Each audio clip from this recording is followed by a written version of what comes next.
Bonjour, je m'appelle Caroline Lecourt, Talino Créro de mon nom d'artiste. Aujourd'hui dans cette vidéo, on va voir comment faire cette petite aquarelle de barque, puisque la barque c'est le sujet que j'ai donné cette semaine à mes élèves. Je donne des cours dans une association près de Rennes et c'est le sujet de notre semaine. Je me sers de ces vidéos comme support de cours. Donc c'est parti. Alors pour ce projet, on va travailler sur un carnet de croquis de la marque Clairefontaine, dans la gamme Fontaine. Un papier en 300 grammes, 100% coton en grain torchon. Donc c'est plutôt intéressant les carnets de croquis avec des spirales, puisque vous pouvez retourner entièrement les pages et du coup c'est plus facile pour travailler quand vous êtes en extérieur. Vous n'avez pas une deuxième page à tenir sur le côté, vous pouvez l'avoir directement comme ça, donc c'est plutôt simple. Moi j'aime plutôt bien ce genre de principe. Et puis les carnets qui s'ouvrent avec des reliures, on a toujours le risque, si c'est une reliure collée, qu'elle se détache. Donc les reliures métalliques comme ça, c'est plutôt pratique. Donc pour la suite de ce projet, donc j'ai déjà fait le croquis qui est ici. Maintenant, on va faire la mise en couleur. Donc je veux lui donner un aspect un peu croquis aquarellé. C'est pour ça que j'ai travaillé mon croquis avec un crayon 2B qui est un petit peu épais, pour avoir mon tracé qui reste un petit peu apparent et à laquelle je puisse donner un petit côté un peu dynamique. Pour les couleurs, j'ai choisi un nombre de couleurs assez restreint, puisque je pars du principe, voilà, c'est un croquis, vous êtes peut-être en extérieur ou pas. Bon, on va pas forcément emmener toute sa palette. Bon, là, c'est pas le bon exemple, parce que pour l'instant, mes aquarelles sont réparties dans plein de petites palettes, mais bon, normalement, ça devrait être rangé d'ici peu. Et donc, pour les couleurs, j'ai choisi un jaune gamboge, un rouge de Venise, un alizarine, un indigo, un vert émeraude et un bleu manganèse. Pourquoi j'ai choisi ces couleurs? Déjà, c'est des couleurs que j'aime bien. Et puis surtout, c'est un petit peu réparti selon le principe des complémentaires de couleurs. C'est-à-dire que de ce côté-là, on a des teintes orangées et rouges.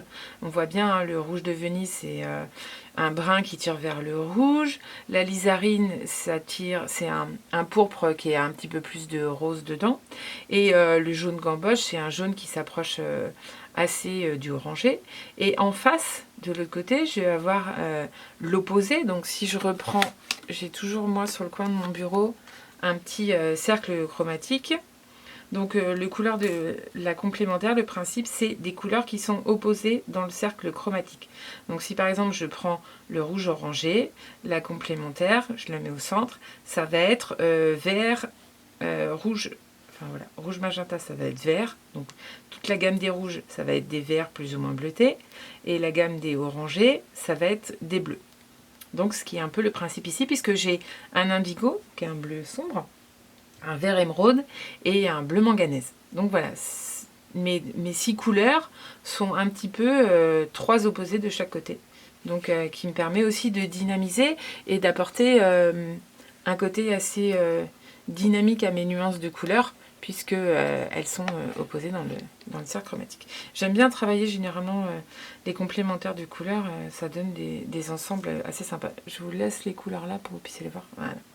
Et puis en termes de pinceau, je vais travailler avec celui-ci, donc qui est un petit pinceau à la vie de la gamme Raphaël. Je vais prendre qu'un seul pinceau, tout simplement parce que voilà, quand on fait des croquis en extérieur, on n'a peut-être pas tout son matériel et 36 000 pinceaux. Donc on va travailler qu'avec un seul. Donc c'est un pinceau à la vie.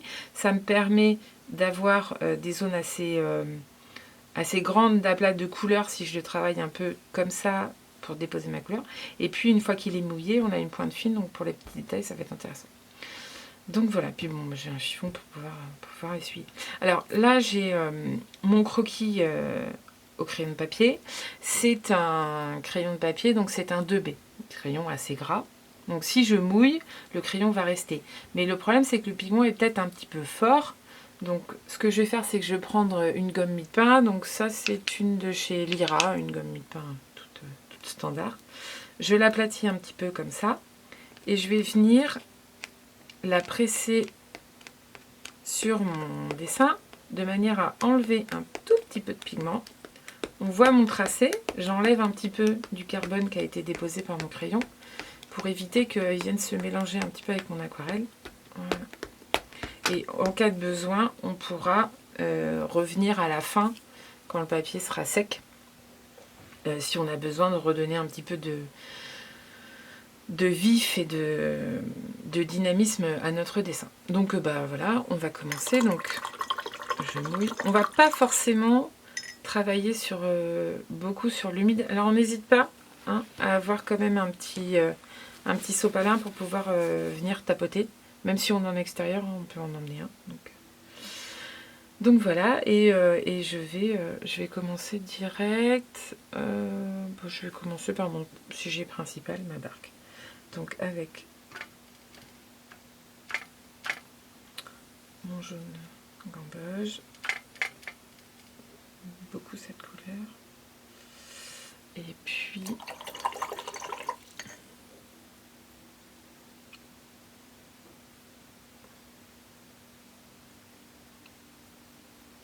voilà, et du coup en mélangeant mon jaune gamboge avec le rouge de Venise, j'ai des orangés chauds là qui sont vraiment pas mal. Et on peut venir déjà commencer à mettre un petit peu. Alors comme c'est le principe du croquis un peu aquarellé, j'hésite pas à laisser le blanc du papier à certains endroits. On n'est pas forcément obligé de tout venir peindre.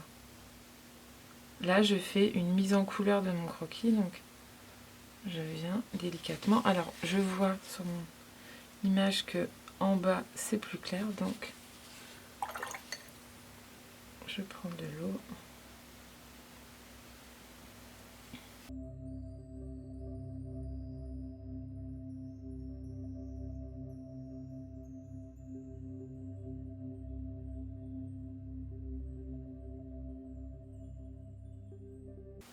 Donc c'est des couleurs qui sont bien pigmentées, donc on n'hésite pas. Hein.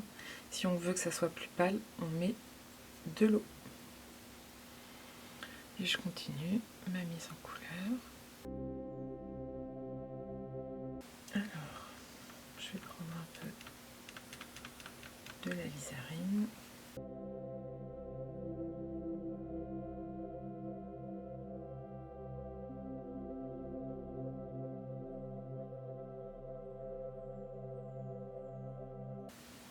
Et donc là, si je veux une pointe fine, je tourne bien mon pinceau de manière à avoir quelque chose de très fin.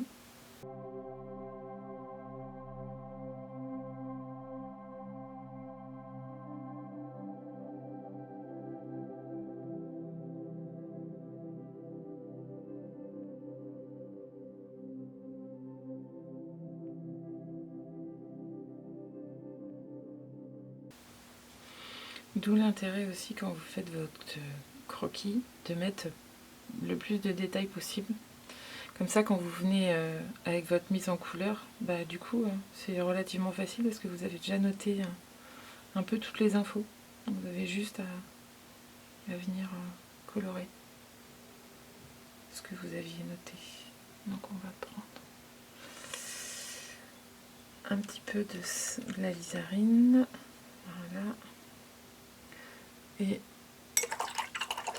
je vais prendre un petit peu de... On va faire une première couche comme ça et puis après on viendra remettre.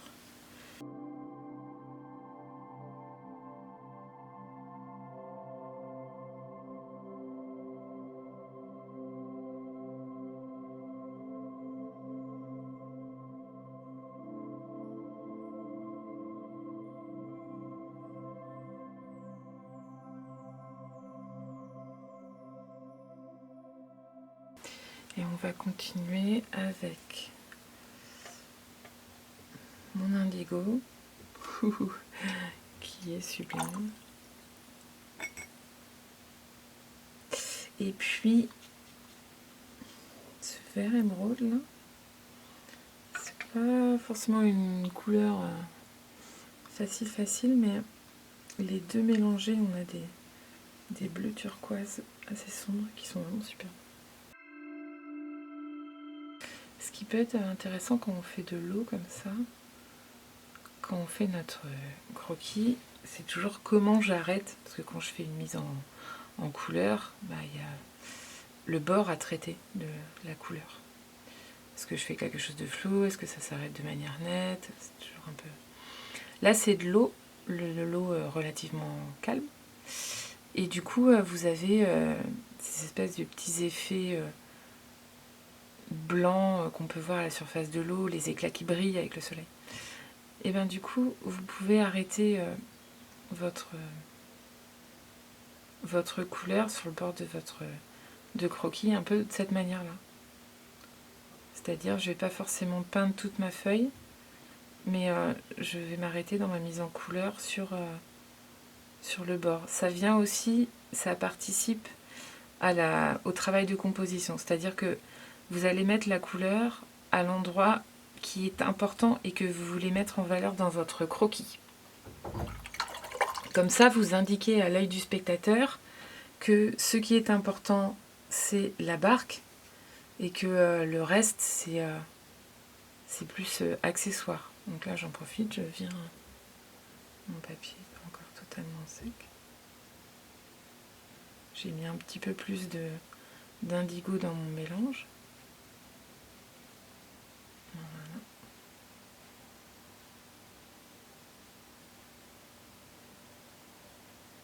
Et avec la mise en couleur, je vais me concentrer un peu plus là et ça va être plus diffus par ici.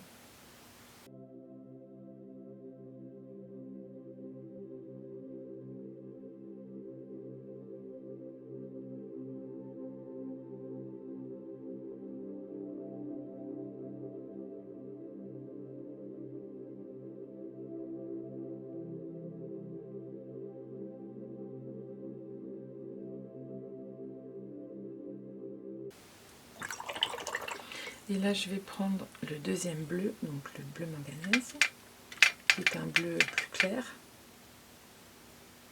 et que je vais mélanger pour avoir des turquoises plus légers encore. Alors, ceux que j'ai en cours vont rigoler. J'ai une passion pour le turquoise.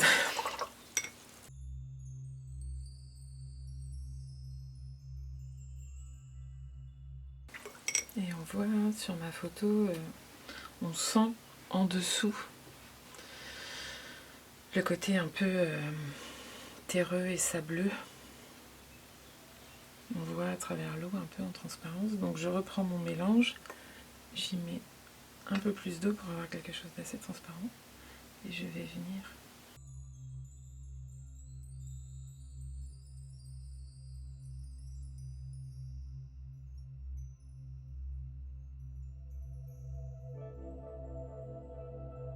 voilà.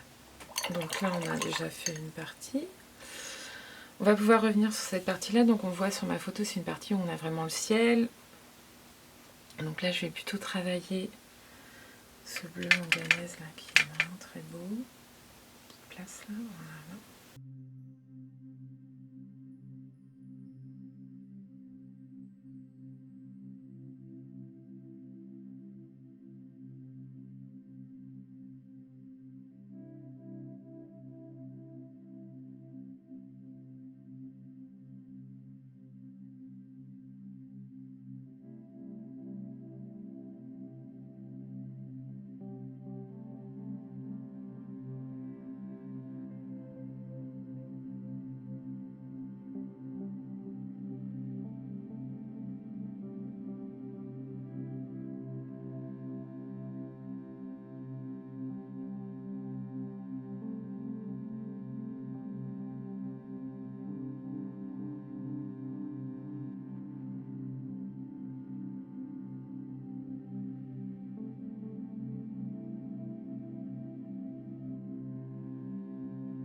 Déjà, on va rapporter des zones de détail là, puisque c'est la partie principale, et c'est sur ça qu'on veut venir mettre notre accent.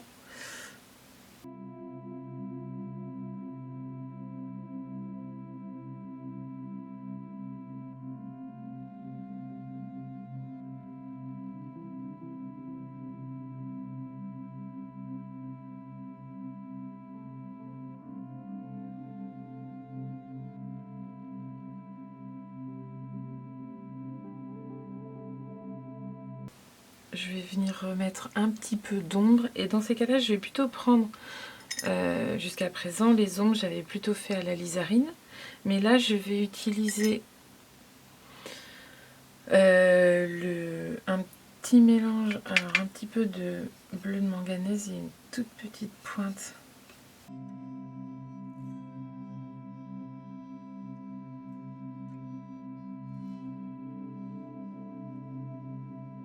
Voilà. On va venir aussi en mettre de ce petit mélange là, ici.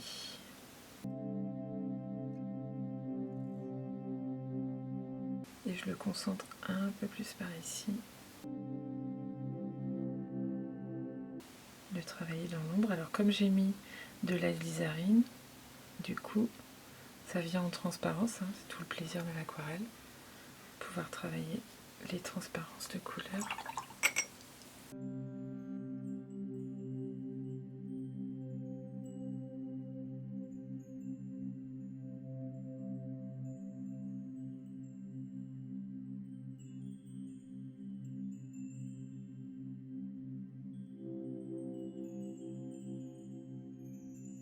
Voilà. Alors on va continuer après une petite pause, c'est pour ça que le cadrage a légèrement changé. Donc là mon croquis est bien sec, on va continuer à mettre quelques petits détails.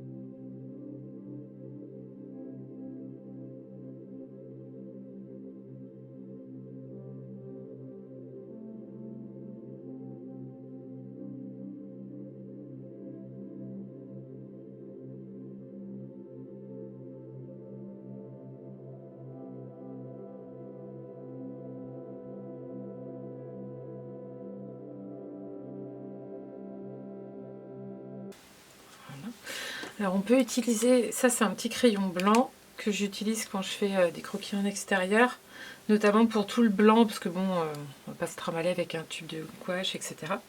Donc je peux prendre mon crayon et venir faire quelques détails, et notamment les fameuses lettres qui sont sur la coque.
Donc comme c'est un croquis, bah, je me dis que je vais l'arrêter là. Après, pour une œuvre plus détaillée, bon là c'est un peu une esquisse, après on rentrerait un peu plus dans les détails, mais là ça permet de donner un peu l'intention. On a focalisé sur la bague la plus importante, on a donné à peu près l'environnement autour.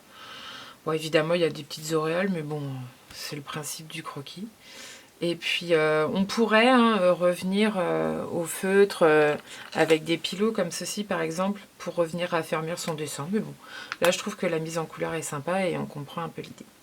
Donc voilà, j'espère que cette vidéo vous a plu.